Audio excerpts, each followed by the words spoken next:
வணக்கம். 4 மணி செய்திகளை தொகுத்து வழங்குவதற்காக நான் ஆர் தேவப்பிரியன். இந்த நேரத்திற்கான தலைப்புச் செய்திகளை பார்க்கலாம்.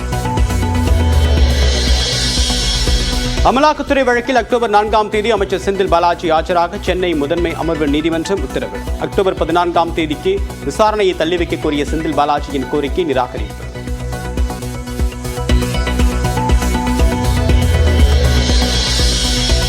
தன்னை வாழ்த்துவதற்காக திமுகவினர் சென்னைக்கு வர வேண்டாம் என்று துணை முதலமைச்சர் உதயநிதி வேண்டுகோள். பல மாவட்டங்களில் சுற்றுப்பயணம் மேற்கொள்ளும் போது நேரில் சந்தித்து வாழ்த்துக்களை பெற்றுக் கொள்வதாக உறுதி. அமைச்சர் செந்தில் பாலாஜிக்கு எதிரான போக்குவரத்து துறை ஊழல் வழக்கை விசாரிக்க சிறப்பு நீதிபதியை நியமிக்க வேண்டும்.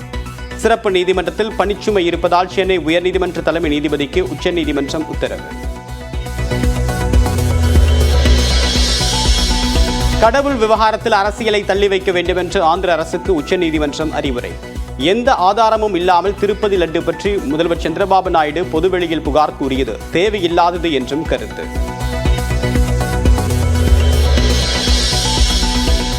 நாளை முதல் மதுரை விமான நிலையம் 24 மணி நேரமும் செயல்பட இந்திய விமான நிலைய ஆணையம் அனுமதி. மத்திய அரசு நடவடிக்கையால் வந்து செல்லக்கூடிய விமானங்களின் எண்ணிக்கை அதிகரிக்கும் என்று மதுரை விமான நிலைய இயக்குநர் தகவல்.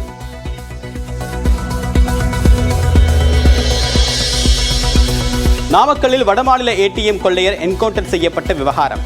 என்கவுண்டர் செய்த காவல் ஆய்வாளர் மற்றும் உதவி ஆய்வாளரிடம் குற்றவியல் நடுவர் மன்ற நீதிபதி மாலதி விசாரணை.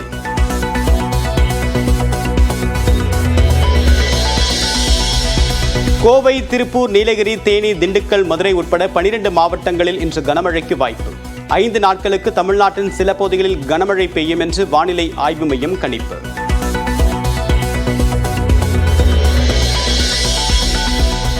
வடகிழக்கு பருவமழை எதிர்கொள்வதற்காக மேற்கொள்ள வேண்டிய நடவடிக்கைகள். துணை முதலமைச்சர், அமைச்சர்கள் மற்றும் அதிகாரிகளுடன் முதலமைச்சர் மு க ஸ்டாலின் ஆலோசனை.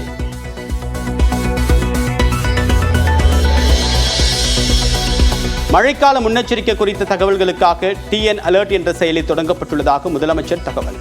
மழைநீர் வடிகால் பணிகளை விரைந்து முடிக்க அதிகாரிகளுக்கு அறிவுரை. வானிலை முன்னெச்சரிக்கை, தற்போதைய வானிலை, பெறப்பட்ட மழை அளவு, நீர்த்தேக்கங்களில் இருக்கக்கூடிய இருப்பு, நீர் இருப்பு உள்ளிட்ட விவரங்களை தமிழிலேயே தெரிஞ்சிக்கக்கூடிய வகையில் தமிழ்நாடு அரசு டிஎன் அலர்ட் என்னும் மொபைல் ஃபோன் செயலியில் உருவாக்கியிருக்கு. காவிரி நதிநீர் விவகாரத்தில் அரசியல் கலக்கக்கூடாது, சட்ட போராட்டங்கள் பலனளிக்காது என்று திருச்சி ஸ்ரீரங்கத்தில் வழிபாடு நடத்திய அமைச்சர் குமாரசாமி தகவல்.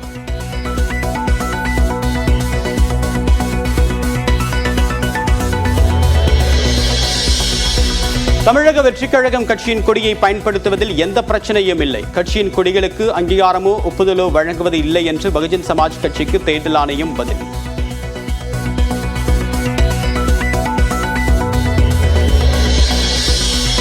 சென்னை அசோக் நகர் பகுதியில் மூடப்படாத மழைநீர் வடிகால் பள்ளங்கள். தவறி விழுந்து இளைஞர் உயிரிழந்த நிலையிலும் அதிகாரிகள் நடவடிக்கை இல்லை என்று மக்கள் குற்றச்சாட்டு.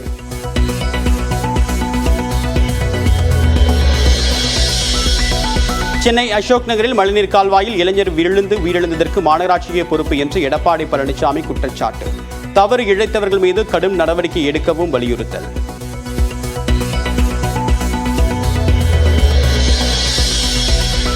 சென்னையில் முறையாக தடுப்புகள் வைத்து மழைநீர் வடிகால் பணிகளை மேற்கொள்ள அதிகாரிகளுக்கு அறிவுறுத்தல். அசோக் நகரில் மழைநீர் வடிகாலில் விழுந்து ஒருவர் உயிரிழந்தது வருத்தமளிப்பதாகவும் மாநகராட்சி மேயர் பிரியா பேட்டி. எந்தெந்த பகுதிகளில் மழைநீர் வடிகால் பணிகள் நடைபெறுகிறதோ ப்ராப்பர் பேரிகேட் பண்ண சொல்லியிருக்கோம்.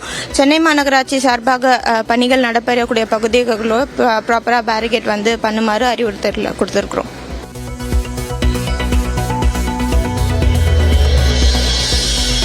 சென்னையில் கால்வாய் பணி நடைபெறக்கூடிய இடங்களில் பாதுகாப்பு வேலிகள் அமைக்கப்படும். விபத்துகளை தடுக்க எம்எல்ஏக்கள், கவுன்சிலர்கள் கண்காணிக்க உத்தரவிடப்பட்டிருப்பதாக அமைச்சர் சேகர்பாபு தகவல். வருத்தத்துக்குரிய சம்பவம் என்றாலும் தொடர்ந்து இதுபோல் எந்த சம்பவம் நடைபெறாமல் இருப்பதற்கு சென்னை பெருநகர மாநகராட்சி ஆணையாளருக்கு அறிவுறுத்தப்பட்டிருக்கின்றது. அந்தந்த பகுதியிலே இருக்கின்ற சட்டப்பேரவை உறுப்பினர்கள், மாநகராட்சி மாமன்ற உறுப்பினர்களும் இதில் அதிக கவனம் செலுத்தி அந்த பணி நடக்கின்ற பகுதிக்கு சுற்றி பாதுகாப்பு வேலி அமைக்க வேண்டும் என்று உத்தரவிட்டிருக்கின்றோம்.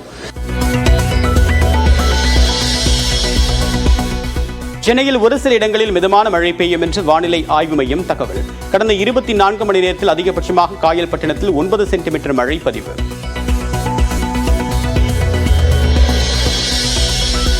நடிகை கொடுத்த பாலியல் புகாரில் மலையாள நடிகர் சித்திக்கை கைது செய்ய இடைக்கால தடை. கேரள அரசு மற்றும் புகார் அளித்த நடிகை 2 வாரங்களில் பதிலளிக்க உச்சநீதிமன்றம் உத்தரவு.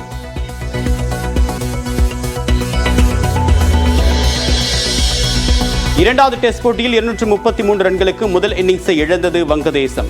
இந்திய அணி சிறப்பான தொடக்கம்.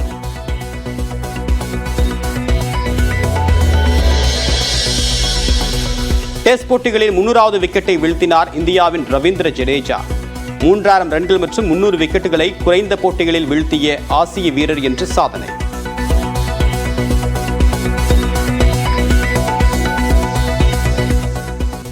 மழைக்காலத்தில் ஒரு உயிரிழப்பு கூட ஏற்படக்கூடாது என்ற நோக்கத்தில் அனைத்து துறை அதிகாரிகள் ஒருங்கிணைந்து செயல்பட வேண்டும் என்று முதலமைச்சர் மு.க.ஸ்டாலின் உத்தரவிட்டுள்ளார். வடகிழக்கு பருவமழை தொடர்பாக முதலமைச்சர் மு.க.ஸ்டாலின் தலைமையில் ஆலோசனைக் கூட்டம் நடைபெற்றது. தலைமைச் செயலகத்தில் நடைபெற்ற இந்த கூட்டத்தில் துணை முதலமைச்சர் உதயநிதி, அமைச்சர்கள் துரைமுருகன், KSSR ராமச்சந்திரன், ஏவா வேலு, சேகர் பாபு, மா சுப்பிரமணியன், தங்கம் தென்னரசு உள்ளிட்டோர் பங்கேற்றனர்.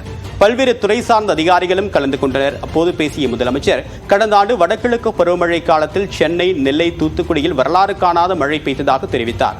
அரசின் துரித நடவடிக்கையால் இந்த 3 மாவட்டங்களில் விரைவாக இயல்பு நிலை திரும்பியதாகவும் கூறியுள்ளார். அதேபோல இந்த ஆண்டும் தேவையான முன்னெச்சரிக்கை நடவடிக்கைகளை அரசு எடுத்து வருவதாக கூறிய முதலமைச்சர், பேரிடர்களை எதிர்கொள்வதற்கு முன்னெச்சரிக்கைக்கு முக்கியத்துவம் வாய்ந்ததாக இருப்பதாகவும் அதற்கான உட்கட்டமைப்புகளை ஏற்படுத்துவதில் அரசு தனி கவனம் செலுத்தி வருவதாகவும் தெரிவித்தார்.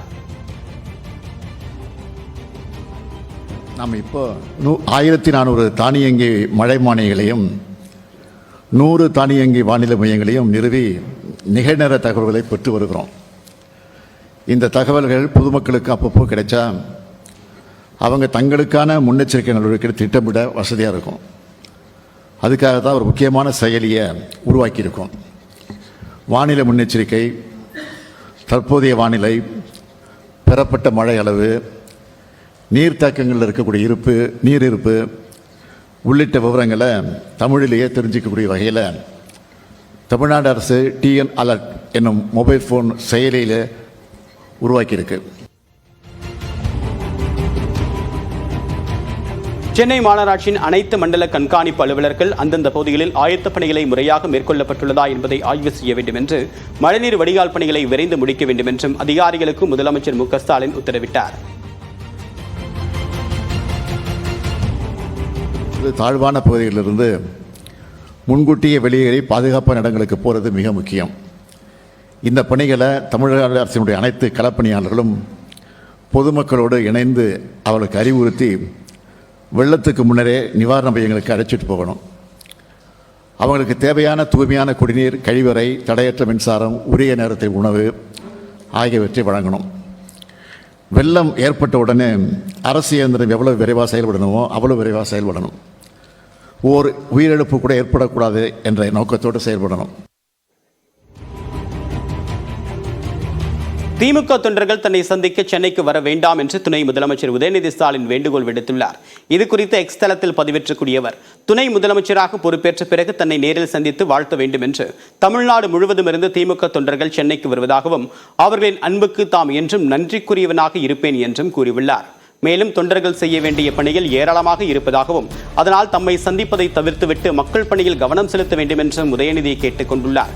விரைவில் மாவட்ட வாரியாக சுற்றுப்பயணம் மேற்கொள்ளும் போது தொண்டர்களை தாமே நேரில் வந்து சந்திப்பதாக துணை முதலமைச்சர் உதயநிதி ஸ்டாலின் பதிவிட்டுள்ளார்.